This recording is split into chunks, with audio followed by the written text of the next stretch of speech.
In the video, we got 5 EA500C3 LED screen frames and 1 EA1000C3 LED screen frame. We can splice them together into an interesting large LED screen according to our own ideas or needs. These frames come in different specifications, allowing us to create a diverse display that is both high resolution and large enough to present a variety of content. Next, connect the EA500C3 and EA1000C3 LED screens together using the quick lock system on the frame. These quick locks often have adjustable features to ensure alignment and stability between frames. It is important to lock the frames to prevent them from moving or wobbling during use.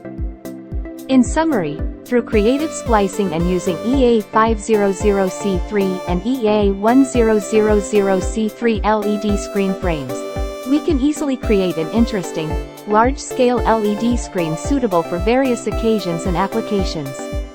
This approach gave us the freedom and creativity to achieve eye-catching visuals while ensuring high resolution and stability. LED display walls have a wide range of applications, not only meeting the needs of information transmission, but also providing visual enjoyment and entertainment experience. Creative stitching is one of the key steps to achieving this.